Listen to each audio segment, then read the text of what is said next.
and welcome to the Crooked Letter Sports Podcast, the show about Mississippi sports and the folks who play them. I'm Tyler Cleveland from Scorebook Live, a little worse for wear after 42 games at the Coliseum last week.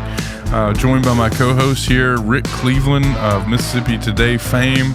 Dad, how was your week last week, and did the sun shine? You wouldn't know, would you? Not at all. Was in there, got there every morning before 9 o'clock and left after 10 every night. 42 basketball games in 1 week. I got to tell you, I've never done that. After a while, they just kind of blend together. I remember one night I got home and I was on the phone with my girlfriend. She said, "Who won today?" And I said, "I have no idea.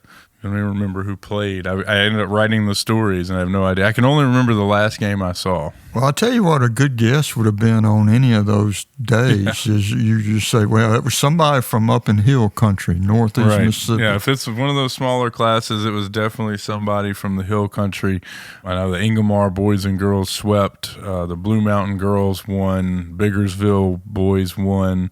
I'm trying to think off the top of my head. Belmont girls beat Biggersville for one. Yeah, and then I think it was it New Site beat Boonville? No, I can't remember. It all runs together. It all runs together. The Boonville girls lost, but the Boonville boys won. I wrote a column about it in Mississippi Today, which we're recording this on Tuesday morning. It's going to publish later today, so by the time people listening, they can get the latest from Hill Country, and it's an amazing story. I've been coming to this tournament forever, from back when I was a kid in Hattiesburg, and I can just always remember, these little bitty schools from northeast Mississippi where the whole town follows them down to the Coliseum, and we saw it again, 8 out of the 14 champions from Hill Country. Yeah.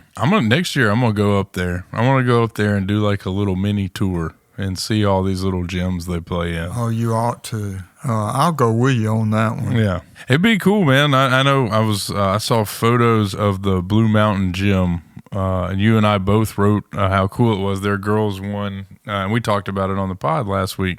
But the picture that we found of their gym was just amazing.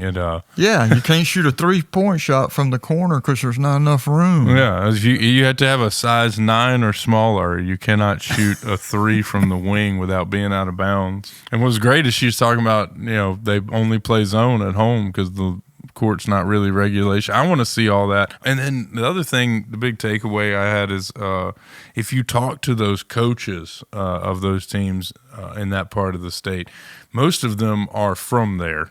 Or one of the other little small towns up there, and they are all pretty darn good coaches. Yeah, it's in their blood. I mean, they grow up wanting first to play, and then when they play, they decide they want to coach, and as successful as they are, they don't leave. No. I was talking to Ricky Neves about that. He's from up there. He's the director of the Mississippi High School Activities Association. He played up there. He coached up there. He knows. And he said, if you love basketball and you love to coach basketball, why would you want to leave a place where everybody loves it like you do? Yeah.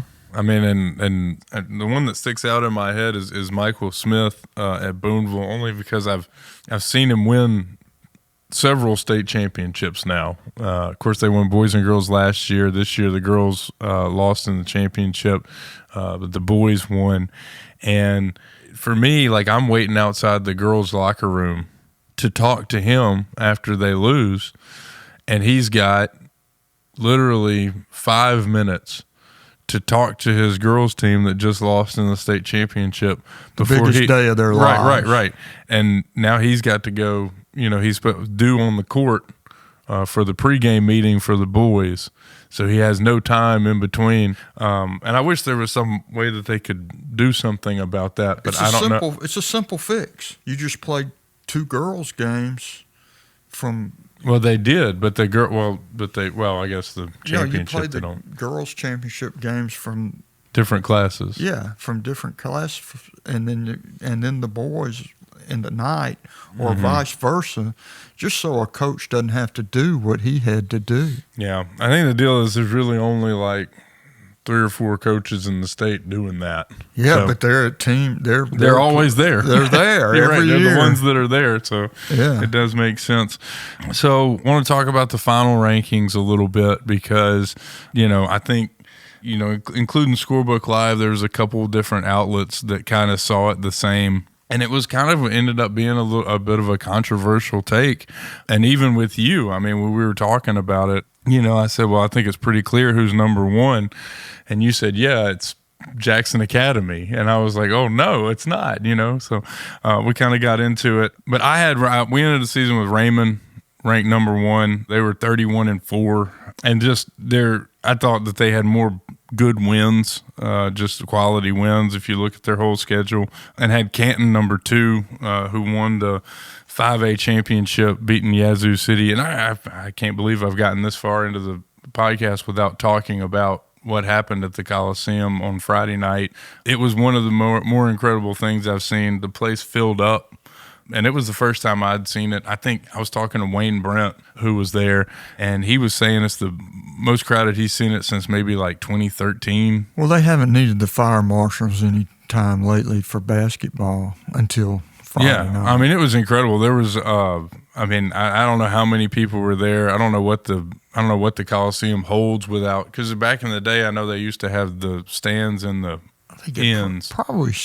I'm guessing it holds about 7,500. Yeah, something like that maybe. But there were hundreds of people standing in the aisles and behind the benches and in the exit ways, and the fire marshal wouldn't let the game start until they got all those people out of the exit, and then they realized that there was like hundreds of more people outside who had bought tickets to the game that couldn't get in. Yeah. Because we have the online, through GoFan, you can buy tickets online, and they couldn't get in. And I'll just say this, the fact that they had all those people there and there were no incidents. I mean, especially when you got a bunch of people outside who think they should be inside. I mean, that's a recipe for a disaster. Yeah. And there were no major incidents that we know of. Is really cool.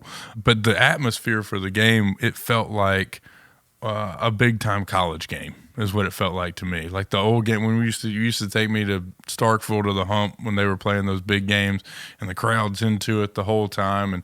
And that's what it felt like.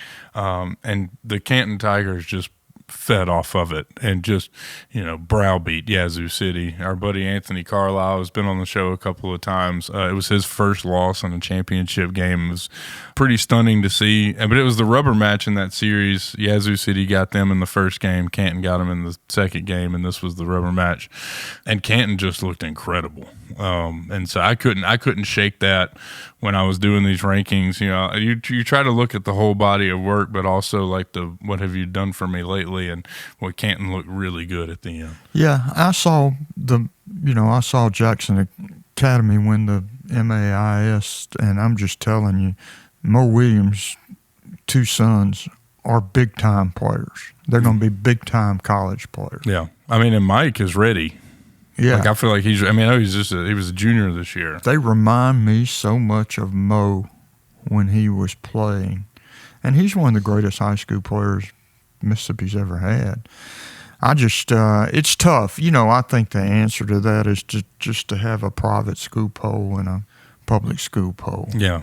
I just hate it because, everyone, you do that and then you get the endless questions, how would they do and how, what would have happened. And like I wrote in the story when we were, because I had little capsules for every team. You can find this at scorebooklive.com/Mississippi if you're looking for it. But I wrote little capsules for every team. And in JAs, I said, nobody had better guard play than they did. And you can make the case for them at number one. I mean, and I do, that they had arguably the best player in the state. And Mike Williams, they had the best guard play. And they very well might have won an MHSAA championship if they competed in that organization. I'm not sure what their enrollment would put them at, if they were – here's the deal. If they're – probably 3A, maybe. Yeah. Well, maybe so. Then they would have had to beat Booneville. Yeah. And if they were 4A, they would have had to beat Raymond, who I've got ranked number one. Raymond beat the sheer number of teams they beat. If you look at their total body of work, they won the 4A championship by 25 points. They beat the 5A champion, the 6A champion, and the 7A champion. You know, they played 35 games and won 31 of them. They did lose to MRA. That was the big thing that kept sticking out in my head at that Rumble in the South. It was a 2-point win on a neutral court. I watched the game. It was a good toss-up. Yeah, right. And so, you know, just looking at their whole body of work, it was just pretty ridiculous, their wins. They beat, I want to say it was 8 teams that played at the Coliseum last week, and they avenged 2 of their 4 losses. So I just liked them. I had Boonville number 4 behind JA, and then Olive Branch round out the top 5. They won the 6A championship. They played the best game of the tournament, or the most exciting game of the tournament, when they beat Terry in the semifinal. That was the game where Terry hit a quarter court shot from the parking lot to get it to overtime, and then Olive Branch, down by 1 in overtime, hit a buzzer beater to win it. And the Coliseum was pretty electric. It's always electric. I mean, you saw 42 games. That's really like seeing 42 passion plays. I mean, there's so much. Well, I don't know, man. Some of them may be Russian dramas. Yeah, but I mean, it's drama. Yeah. It is drama. Yeah. There's no doubt about it. And you know, it's.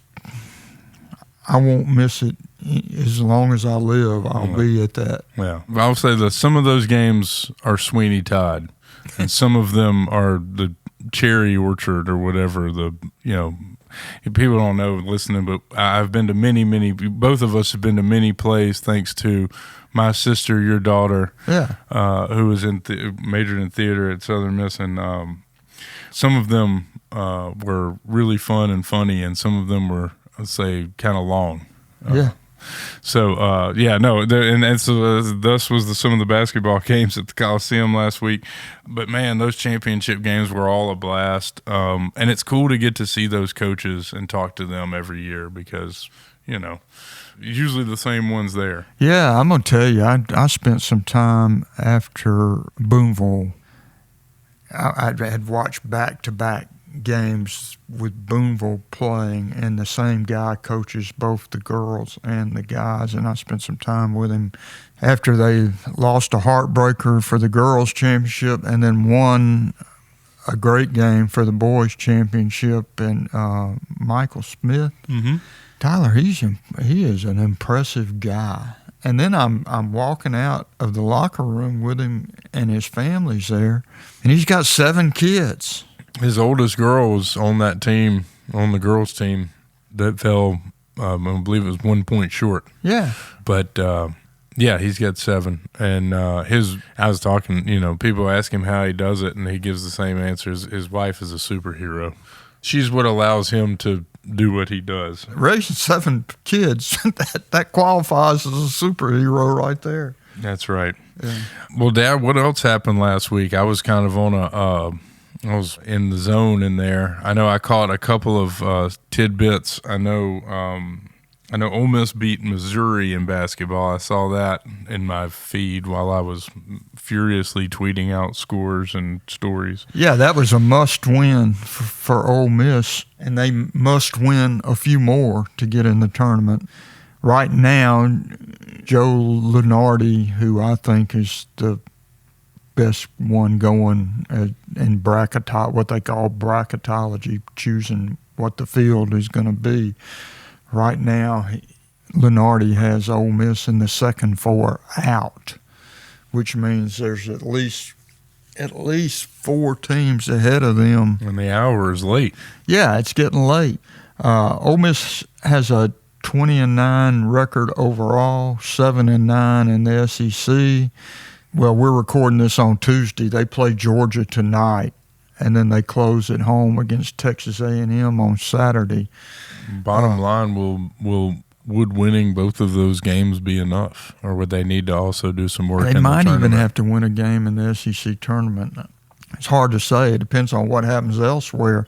Lunardi has Mississippi State solidly in as an 8 seed with a 19-10 record, 8-8 in the SEC. And I know what people think is, well, that record is just almost practically the same as Mississippi State. What's the As Ole difference? Yeah, as Ole Miss. What's the difference in the two? And the difference is that State played a much harder schedule. State's got 4 quad 1 wins, which means they've beaten 4 top 30 teams. And Ole Miss has only beaten 2 top 30 teams, and therein lies the difference. And there's not a hell of a lot of difference between an 8 seed and being in the second 4 out. I mean, as far as it's just a few percentage points in power ratings that make that kind of difference. So Ole Miss has work to do. I think State's in no matter what happens right now. Well, yeah, I mean, you look at Ole Miss's schedule, one of their most impressive wins is beating the Bulldogs. I mean, it's like this is the way it is right now. And then, Tyler, down in Hattiesburg, Southern Miss. I was going to ask you for a Forest General health report update on the Golden Eagles. They're like they need a MASH unit down there. Well, they are like a MASH unit. You start with a head coach who's out with a heart attack. Yeah. Do they list him in the injury report? No, they don't list him in the injury Jay report. Ladner, however, heart attack in parentheses. But they do list Nefta Alvarez, a foot injury. He was in my mind, was going to be their best player, their most crucial player, the point guard. He's missed the whole season. Their best shooter and one of their best scorers, Donovan Ivory, is out for the season with another foot injury.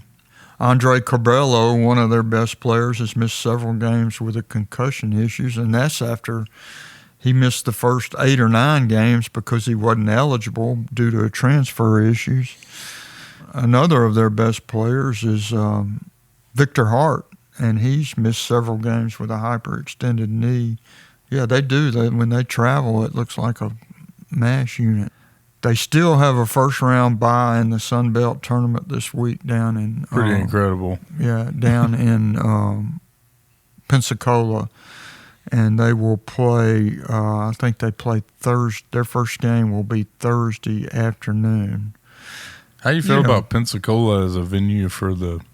Well, it's a great arena, and it's centrally located for the Sun Belt Conference. And, the visitors who go there to go to the tournament can go to the beach too. Go to Joe Patty's and get you some seafood. Yeah, so I think it's fine. I think it's fine. They, if they were all healthy and made a run, I think they could win it if they were all healthy, but they're not, and it's going to be a tough go. They got to win it all, of course, to get in the tournament. Right? Yeah. Also this week, Tyler, the SEC women's basketball tournament. Yeah, and Mississippi's got a dog in that hunt. Ole Miss is the 3 seed behind undefeated South Carolina, the number 1 ranked team in the country, and the 2 seed is LSU, the defending national champs. Yeah, good luck. And then Ole Miss is the number 3 seed. What's Ole Miss, like 12-4? Ole Miss is 12-4 in the league. Oof, that's pretty strong, man. 22-7 overall. I saw Coach Yo at the Coliseum last week. Well, she's apparently doing a pretty good job, huh? She recruits her fanny off, and she coaches them well, too. Well, you need to when you're behind undefeated South Carolina and reigning national champion LSU. Well, they're solidly in the NCAA tournament. Ole Miss is, no matter what happens, in Greenville, South Carolina at the women's tournament. If you want to talk about unusual sights, how about Greenville, South Carolina? Yeah, that's on one end. But you know what? It is, they support the hell out of that tournament.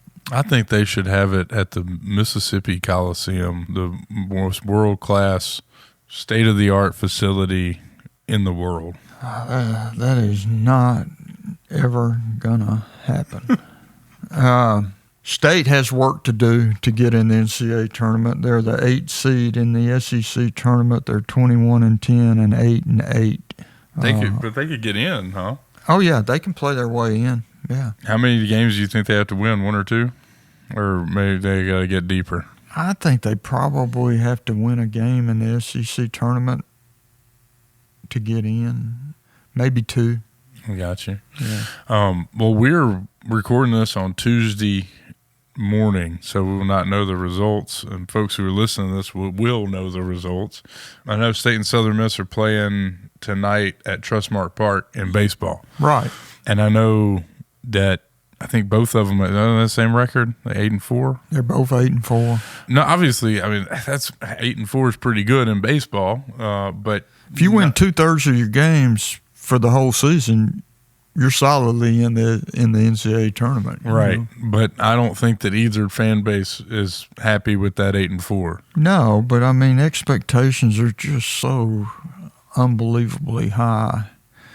And for good reason. Yeah, I mean, I was about to say, as they should be. We're apparently trying to win national championships around here. Yeah. Ole Miss is 8-5, and they're not happy. Fans there aren't happy. But this weekend, Ole Miss they'll have Morehead State coming in. State will be at home against Evansville, and Southern Miss has a really difficult weekend series at Louisiana Tech, which is undefeated and has, back to the Conference USA days, what a great rivalry that's been. Yeah, Southern it'll Miss be good Tech. For sure. I think the only one that Southern Miss fans will be looking forward to more is UL Lafayette or whatever they want to be called, Louisiana, whatever they want to be called now.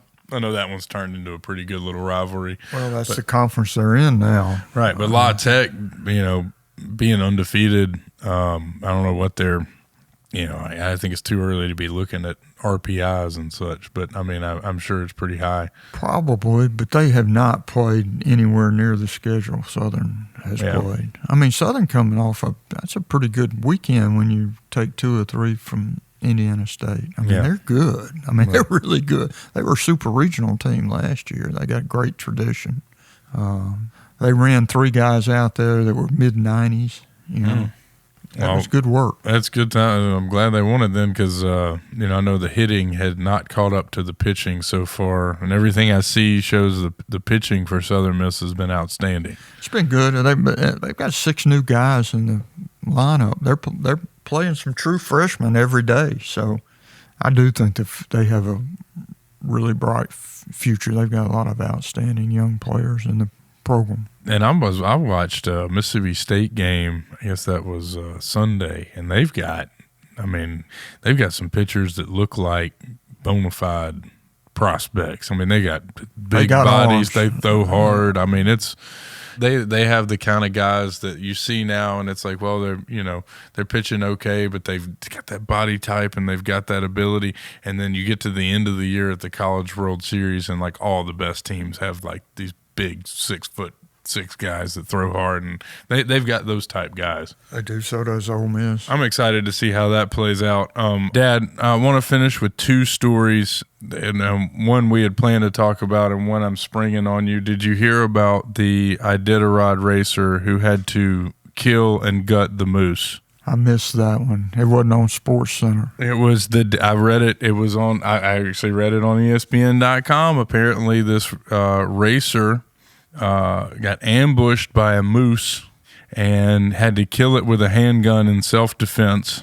It mauled one of his dogs, and apparently Iditarod rules state that if you have to kill a large game animal, whether it is a bison or a moose or a caribou or whatever, you then have to gut the animal before you can move on.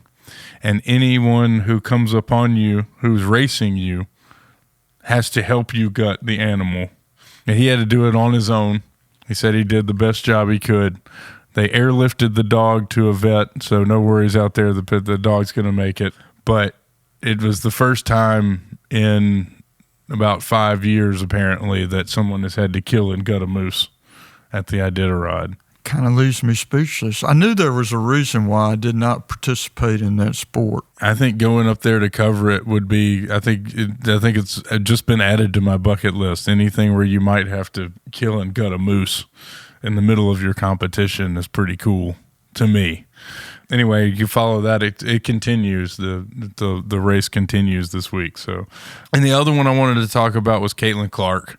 Because everyone is talking about it, and I know you think she's probably the best women's college basketball player ever. Yeah, I mean, I don't think there's any doubt about it. You just watch her; it's like magic. It's really like it was in the early '70s watching Pete Maravich play. Well, that's the comparison everyone keeps drawing. That's because she just scored more points in her career than Pete scored in his. And that's what sports are. People compare they'll be constantly it's always been that way. It always will be. The comparisons are made. In this case, I believe that you are comparing apples and oranges, and Pete Maravich is the most entertaining men's college basketball player I ever saw. Caitlin Clark is the best women's basketball player I've ever seen. Let's just let it go at that. Yeah. I mean, but Pete didn't have a three-point line. There was no shot clock when he averaged 44 points a game for his career. Mm-hmm. It really is apples and oranges. But I can't tell you how much I enjoy watching Caitlin Clark play. Yeah, I know it's a lot of fun. I would ask you this question. Do you think that, I know it's a team sport. Do you think she needs to win a championship? Well, I know she wants to win one. Well, of course she does. But, they're not going to – I don't think they can beat South Carolina. Yeah. I don't know that anybody can beat South Carolina. Well, nobody has. They're 29-0. The evidence is there. Yeah. So, well, that's just something we can look forward to in the next few weeks. I'm going to try to watch every game she plays. She declared for the WNBA draft last week. She might save that league or make that league. Well, I think it's cool that they're getting – I don't know how many people are watching the WNBA draft year in and year out, but I think having players like Caitlin Clark and Angel Reese in it, it can't hurt, to get some good young stars in the league. Yeah, I'm sure every Iowa game that is telecast on ESPN ranks higher than any WNBA game that is played on TV. Probably. Yeah. I don't without knowing off the top of my head, probably. Yeah. And that right there shows you how much she's going to mean to the league. Yeah. Without looking at it, that sounds accurate. That more people are watching Iowa than most WNBA games. I'll be the first to admit I don't watch. Even in the championship, I don't think I've ever watched the WNBA. I have. I like it. I like the women's game. Well, I'll watch her. It reminds me of I don't know. It reminds me of men's basketball 40 years ago when people ran set plays and. Let me just tell you, teams not doing that is an epidemic.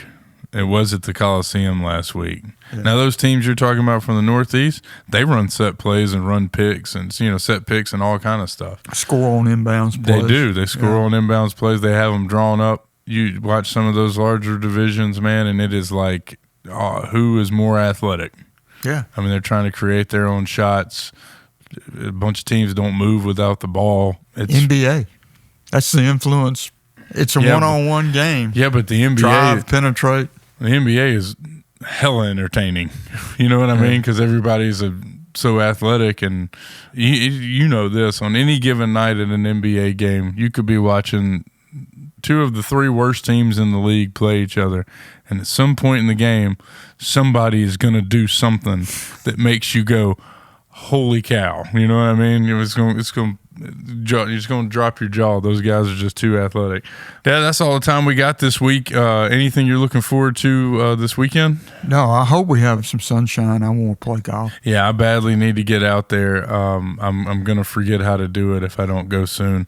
Also, I'm just throw it out there. I am getting deeper and deeper into the spring training. I found myself looking through the box scores of every Braves game and counting down the days until opening day. Yeah, I'm really worried about Acuna's knee.